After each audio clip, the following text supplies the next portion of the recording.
Hello കൂട്ടുകാരെ, എല്ലാവർക്കും ആത്മാരമ്യ വേൾഡിലേക്ക് സ്വാഗതം. ഇന്നലെ ക്രിസ്മസ് ഈവായിരുന്നു. അപ്പോൾ എടപ്പള്ളി പള്ളിയിൽ പോയി. അവിടെയാണെന്നുണ്ടെങ്കിൽ ഫുൾ ലൈറ്റ് ഇട്ടിട്ട് നല്ല ഭംഗിയായിട്ടോ കാണാൻ. എന്നും എടപ്പള്ളി പള്ളിയുടെ ഫ്രണ്ടിൽ കൂടെ ഞാൻ ഓഫീസിലോട്ട് അങ്ങോട്ടും ഇങ്ങോട്ടും പോകുന്നത്. അപ്പോൾ അവിടുത്തെ ഓരോ അറേഞ്ച്മെൻറ്റ്സും നമുക്കിങ്ങനെ ഇമ്പ്രൂവ് ആയി വരുന്നത് ഇങ്ങനെ കാണാം. അപ്പം എന്ന് ലൈറ്റ് തെളിയും എന്ന് പറഞ്ഞ് ഇങ്ങനെ നോക്കിയിരിക്കുകയായിരുന്നു. അപ്പോഴാണ് ക്രിസ്മസിന് 2 ദിവസം മുമ്പ് അവിടെ ഫുൾ ലൈറ്റൊക്കെ ഇട്ട് നല്ല ഭംഗിയായിട്ടോ കാണാൻ. ഇതിൻ്റെ അകത്തൂടെ ഇങ്ങനെ നടന്നു പോകുമ്പോൾ ഒരു പ്രത്യേക രസമാണ്. ഓരോ ഈന്തപ്പനകളുടെ നട്ടിട്ടുണ്ട് പോണ വഴിക്കൊക്കെ. ആ ഈന്തപ്പനയൊക്കെ ഫുൾ ഡെക്കറേറ്റ് ചെയ്ത് അവിടെ ഓരോ ലൈറ്റിൻ്റെയൊക്കെ ഓരോ ഇതൊക്കെ വെച്ചിട്ടുണ്ട്. പിന്നെ ക്രിസ്തുമസിന് അവിടെ ഉള്ളതാണ് കേട്ടോ, കോമ്പറ്റീഷൻ ഉണ്ടാവും. ഇതുപോലെ പുൽക്കൂട് ഓരോ എങ്ങനെയാണ് അതിൻ്റെ കറക്റ്റ് എനിക്കറിയില്ല, ഓരോ വിഭാഗക്കാരാണെന്ന് തോന്നുന്നു അങ്ങനെ പുൽക്കൂടുകൾ നിർമ്മിച്ച് വെച്ചിട്ടുണ്ടാകും. ഇങ്ങനെ കുടുംബ യൂണിറ്റൊക്കെ പോലത്തെ അങ്ങനെ യൂണിറ്റോ അങ്ങനെയുള്ളവരാണെന്ന് തോന്നുന്നു. അപ്പോൾ പല പല ടൈപ്പ് പുൽക്കൂടുകളൊക്കെ കണ്ടു. കോമ്പറ്റീഷന് വേണ്ടിയിട്ടായതുകൊണ്ട് നേരത്തെ എല്ലാവരും ഉണ്ണീശുവിനെയൊക്കെ അതിൻ്റെ അകത്തോട്ട് വെച്ചിട്ടുണ്ട്. ഓരോ പുൽക്കൂടും ഓരോ രീതിയിലുള്ള ഇതായിരുന്നു. ഇതിൻ്റെ അകത്ത് ലൈറ്റ് ഉള്ളതുകൊണ്ട് എൻ്റെ ക്യാമറയുടെ ലൈറ്റും കൊണ്ട് ഉണ്ണീശുവിനെ കാണാൻ പറ്റില്ല. ഇതെനിക്ക് കുറച്ചും കൂടി ഭയങ്കരമായിട്ട് ഇഷ്ടമായിട്ടോ. ഭയങ്കര ഒരു നാച്ചുറൽ ലുക്ക്,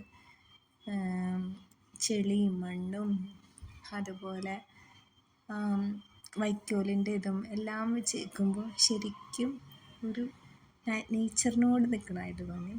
ഇത് വേറൊരു പുൽക്കൂടാട്ടോ. ഇതിനകത്ത് അവർ കുറച്ച് പഞ്ഞിയൊക്കെ ഇട്ടിട്ട് ഒരു സ്നോയുടെ എഫക്റ്റൊക്കെ വരുത്തിയിട്ടുണ്ട്. എല്ലാം ഓരോരോ വെറൈറ്റി. അവിടെ ഒരു സൂര്യൻ്റെ ഒരു ഇതൊക്കെ കാണിച്ചിട്ടുണ്ട്. ഇത് അവരൊരു ഗ്ലാസ്സിൽ വെച്ചതായിരുന്നു കേട്ടോ. എനിക്ക് ക്യാമറയിൽ അധികം എടുക്കാൻ പറ്റാത്തതുകൊണ്ട് ഞാൻ അങ്ങനെ അധികം എടുത്തില്ല. അത്രയായിരുന്നു ഒരു സൈഡിൽ ഷോ ഉണ്ടായിരുന്നത്. ഇത് പള്ളിയുടെ ഫ്രണ്ടിൽ വെച്ചിട്ടുള്ള പുൽക്കൂടായിരുന്നു. ഇതിനകത്ത് ഉണ്ണീശുവിനെ വെച്ചിട്ടില്ല. ഇതവർ എനിക്ക് തോന്നുന്നു രാത്രി 12 മണിയൊക്കെ ആകുമ്പോൾ ഉണ്ണീശു പിറക്കണ ആ സമയത്ത് വയ്ക്കാൻ വേണ്ടിയിട്ട് ബാക്കിയെല്ലാം ഇങ്ങനെ സെറ്റ് ചെയ്ത് വെച്ചേക്കാം കേട്ടോ. നല്ല ഭംഗിയുണ്ട് കാണാനായിട്ട്. ലൈറ്റുകളൊക്കെ ഇതുപോലെ ചെറിയ ചെറിയ വ്യത്യാസമൊക്കെ വരും. ഇത് നമ്മുടെ എടപ്പള്ളി പള്ളിയുടെ മെയിൻ പള്ളി ഫ്രണ്ടിലുള്ള, ഇവിടെ സെമിത്തേരിയുടെ ഫ്രണ്ടിലായിട്ടുള്ള നിറയെ ഇങ്ങനെ തെച്ചിപ്പൂ വെച്ചിട്ടുണ്ട്. അവിടെയൊക്കെ ലൈറ്റൊക്കെ വെച്ച് നല്ലതായിട്ട് അറേഞ്ച് ചെയ്തേക്കാണ്. പിന്നെ ഓരോ ഈന്തപ്പനകളുടെ ചുവട്ടിലൊക്കെ ഇതുപോലെ ഓരോ ലൈറ്റും ഓരോ ഇതൊക്കെ വെച്ചിട്ടുണ്ട് കേട്ടോ. പള്ളിയുടെ ഫ്രണ്ടിൽ തന്നെ കണ്ടിട്ടുണ്ടല്ലോ സെമിത്തേരി. പിന്നെ ഈ ലൈറ്റ് ഇങ്ങനെ എപ്പോഴും ഇങ്ങനെ മാറി മാറി മാറി വന്നുകൊണ്ടിരിക്കും പള്ളിയിൽ. നമുക്ക് ഇങ്ങനെ ഉത്സവ സീസണിലൊക്കെ വരുമ്പോഴാണ് ആ ലൈറ്റിൻ്റെ കൂടുതൽ ഇങ്ങനെ കാണാൻ പറ്റുക. ഇതാ വലിയ പള്ളിയുടെ അവിടെ നിന്ന് തിരിച്ച് റോഡ് സൈഡിലോട്ട് നോക്കുമ്പോൾ ഉള്ള കാഴ്ചകളാട്ടോ.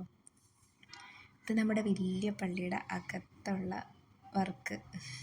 എടപ്പള്ളി പള്ളി വന്ന് കണ്ടവർക്കൊക്കെ അറിയാൻ പറ്റും, കാണാത്തവർക്ക് നല്ലൊരു കാഴ്ചയാണ്. പിന്നെ ഇത് അവിടെ ഒരു ഡോം പോലത്തെ സ്പേസിൽ ഏറ്റവും ടോപ്പിൽ റൂഫിൽ സീലിംഗ് ഇങ്ങനെ ലൈറ്റ് ഇങ്ങനെ കത്തിക്കൊണ്ടിരിക്കും.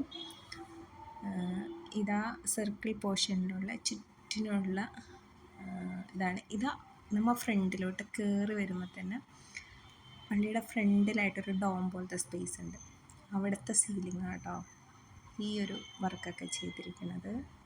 ശരിക്കും എടപ്പള്ളി പള്ളി കാണാത്തവരുണ്ടെങ്കിൽ എന്തായാലും ഒക്കെ ഒന്ന് വന്ന് കാണണം കേട്ടോ. ഈ ഒരു സമയത്ത് വരാണെന്നുണ്ടെങ്കിൽ ക്രിസ്മസിൻ്റെ ഈ ലൈറ്റും ഇതെല്ലാം കാണാൻ പറ്റും. നല്ല ഭംഗിയാണ്. നമുക്ക് വൈകുന്നേരങ്ങളിൽ ഒത്തിരി എല്ലാവരും വന്ന് കാണുന്നുണ്ട്. അപ്പോൾ താങ്ക് യു. അപ്പം എൻ്റെ എല്ലാ കൂട്ടുകാർക്കും മെറി ക്രിസ്മസ്. എല്ലാവരും ക്രിസ്മസ് നന്നായിട്ട് ആഘോഷിക്കുക. പറ്റുമെങ്കിൽ പള്ളിയിലൊക്കെ വന്നൊന്ന് വിസിറ്റ് ചെയ്യുക. അപ്പം എല്ലാവർക്കും, വീഡിയോ കണ്ട എല്ലാവർക്കും താങ്ക് യു.